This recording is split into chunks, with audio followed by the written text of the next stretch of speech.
Hello, Dawgpound South campers. This is the Cleveland Browns Dawgpound South podcast, part of the Fanatical Elves Network, part of the Fans First Sports Network. Last week, I dove kind of deep in some big name free agents that were possibilities. Uh, there are 633 free agents out there this coming year. So I didn't want to name all of them. It would have taken too long. And also, I talked about wide receivers that might be traded for because Andrew Berry has traded the second round pick last 2 years. 2 years ago, Amari Cooper. Last year, Elijah Wood.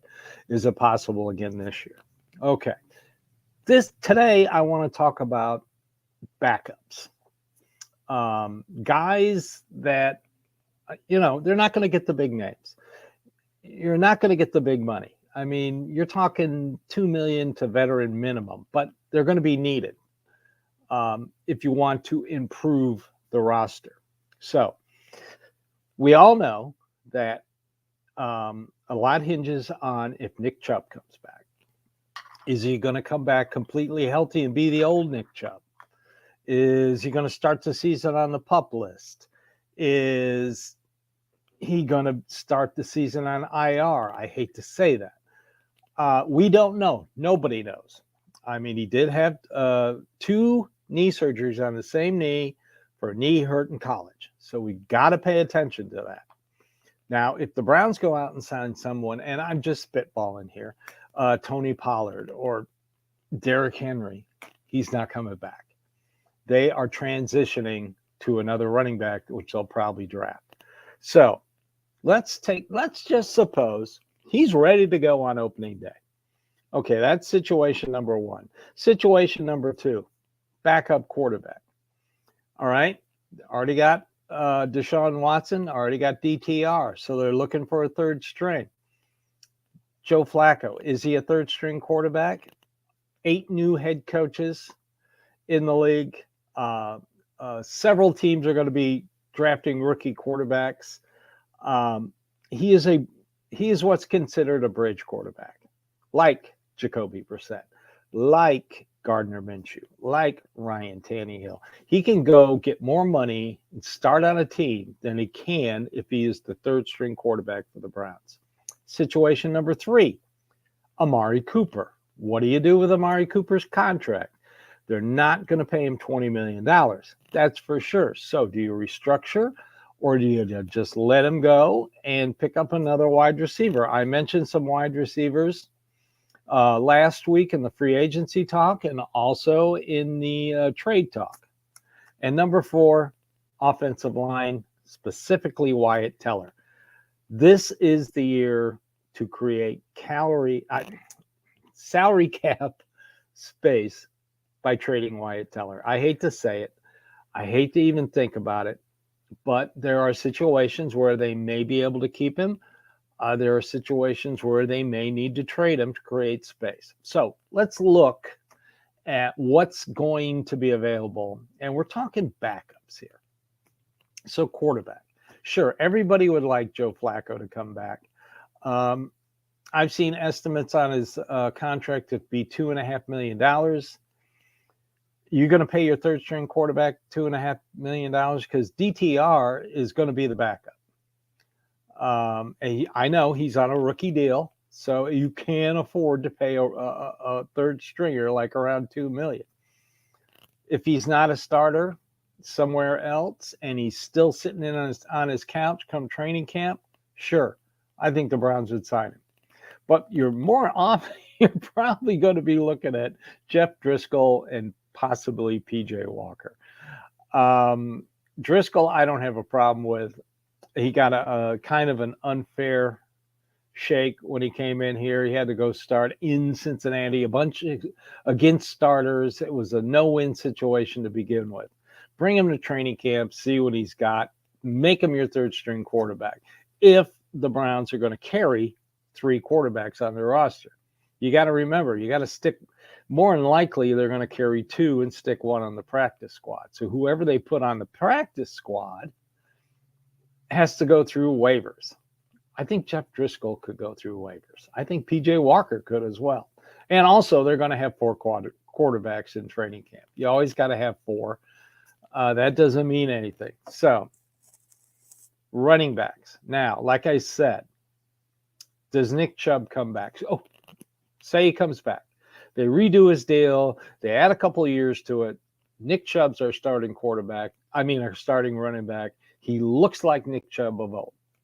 All right, so you roll with Jerome Ford, Pierre Strong, and John Kelly. John Kelly, practice squad. Pierre Strong, if you want to sign a veteran running back, which a lot of Browns fans do, I agree. They should have done one last year. Let's look at people like A.J. Dillon from Green Bay, or possibly Dante Freeman from Chicago. Dillon would be like a $4 million a year running back.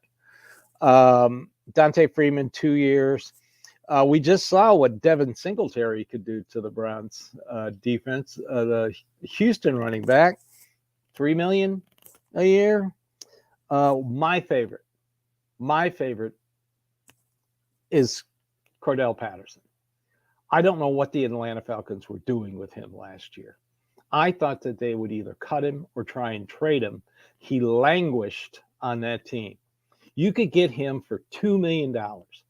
I would sign him in a heartbeat. He can do anything. He can run between the tackles. He can run outside, and he's a great receiver. He would be the Kareem Hunt of a couple of years ago to this team. So that's my favorite right there, Cordell Patterson. Wide receivers. Okay, your wide receiver room. Let's keep Amari Cooper. He is the number one. I've been watching old games. Man is incredible. He's getting up there in age. Last 2 seasons, some injuries, but say they keep it. They restructure, get him to a more usable number. You've got him. You've got Elijah Moore. You've got Tillman. You've got David Bell. You need a number 2. If Barry doesn't go and trade for a number 2, who's available? So it's really not that an impressive of a list, but you're only looking for somebody to come in and do your Marquise Goodwin roster spot. So that's what you're looking for. Jamal Agnew of the Jags, $2 million. All right. Here's an intriguing name. Braxton Berrios of Miami. He's also a returner. The Browns could probably get him for about $2 million. Now, this is a guy who's got a little speed. He's a return guy. He can take the Marquise Goodwin spot on the roster. All right, before we get into the rest of the offense, let's take a little break. All right, tight end. They have Harrison Bryant, who's a free agent. Personally, I don't think they're going to re-sign him. I would prefer that they'd go ahead and draft a tight end on day 3. This draft is filled with number 3 tight ends. Get a guy on a rookie deal. 3-year deal, rookie coming in, draft pick. Right now they got Njoku, kind of top heavy with his contract extension, and you still have Akins. So you need a number 3 tight end. So if they don't draft one, and let me tell you, Andrew Berry doesn't draft for need. He's only done it once. Jedrick Wills, his first draft. He had to have a left tackle, and it was a good left tackle draft all the way through day 3. But since then, he doesn't draft for need. He drafts for depth. So he uses free agency to fill holes. And then when the draft comes along, he can go do whatever he wants. He can pick whatever position he wants. So tight end, he doesn't need to draft a tight end. Who do you sign? My favorite is Mike Gesicki of the Pats, $2 million. I think that would be a great number 3 tight end. And you can get guys like Robert Toyin of the Bears also for $2 million. You can get you can bring back Farrell Brown for veteran minimum. Deshaun Watson knows him, and McCole Pruitt, also of the Atlanta Falcons, veteran minimum. You're looking for somebody cheap. If you're not going to draft somebody, that's where you go. All right. Tackles, offensive tackles. I have mentioned how I am not a fan of James Hudson anymore. You need a swing tackle. You've got Jack Conklin, you've got Jedrick Wills, and you've got Big Thanos, Dewan Jones. So you've got your backup right tackle. You need a swing tackle. Like I've said, I am done with Hudson. I'm sorry. I'm done with him. And before you say bring back Christian Duran, I guarantee you, Bill Callahan is going to sign him for the Titans. He's going to ask for him because right now, even though he's not that good, he's below average at best. He's better than anything the Titans have at tackle right now. So, veteran tackles, Kendall Lamb. You can get him out of Miami, get him for a veteran minimum. Cornelius Lucas would cost you roughly about 2 a year. So would Riley Reef of the Pats. He's very good, but he's had a lot of injuries. You might want to stay away from him. Here's a name to think about. Because of our new offensive line coach, Andy Dickerson, Jason Peters. I know he's old. He's 30. He's getting up there in age, but he's still playing at a high level. He can play right tackle and left tackle. You're talking about your fourth tackle. That's the kind of guy you need. What Chris Hubbard used to be before he kept getting hurt. Just a guy who can come in just in case. Your fourth tackle. That's, veteran minimum. Boom. Guards. Okay. Offensive guards. It's a touchy subject with Wyatt Teller. I know a lot of people love Wyatt Teller. I love Wyatt Teller. But if you need cap space, you're going to have to trade him. I'm sure Mr. Callahan up here in Nashville, Tennessee would love to have him. When he was the coach with Washington, he advocated for drafting him. He went to the Bills instead. He loves him some Wyatt Teller. I would put up good money to see if Andrew Berry can fleece the new GM and the Titans, Ron Carthon. I think he could do it. So if they keep Teller and Batonio, they're going to need another guard, a couple of guards. Of course, your first option is going to be their own free agent, Michael Dunn. He has always signed a one-year contract. He's very dependable. He's your emergency center, your fourth center. That would be my first option. He would probably sign again for veteran minimum. I'd try and sign him for a couple-year contract. Get him locked down a little bit more. He is valuable, and he might be signed by somebody else. He might be signed by Tennessee with Bill Callahan. You never know. Ben Bartok of the 49ers, also veteran minimum. Phil Haynes of Seattle. There's that Seattle connection again. You're going to get that. You could probably get him for $2.5 million. Isaiah Wynn of Miami, also around $2 million. He's a former first-round draft pick. We all know how Andrew Berry loves signing former first-round draft picks. And Dennis Edwards of the Bills, very reliable, $2.5, $3 million.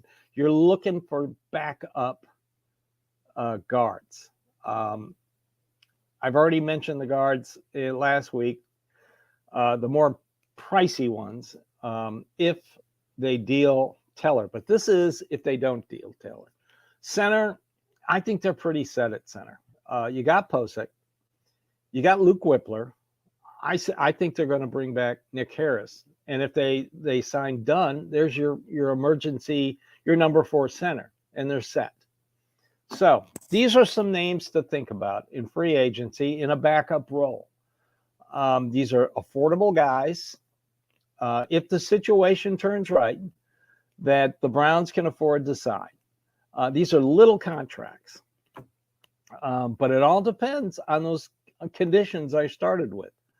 Nick Chubb's health, Amari Cooper's contract, Wyatt Teller, if they're going to trade him, backup quarterback.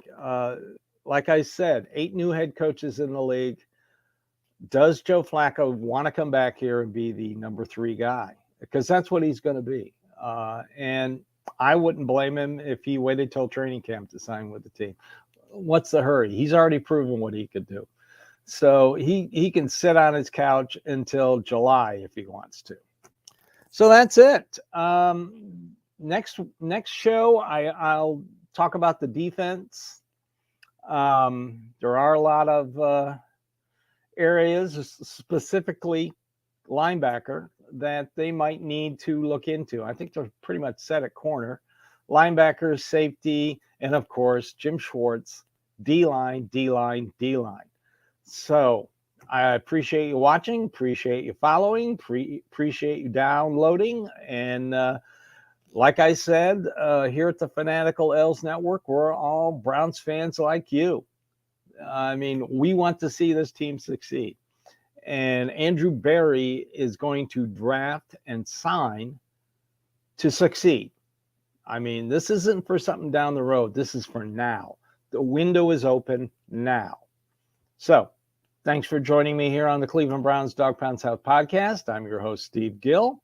This is part of the Fanatical L's Network and the Fans First Sports Network. Thank you very much. It's going to be a busy offseason. Next week, we'll talk about backup defensive players. And everybody have a great day.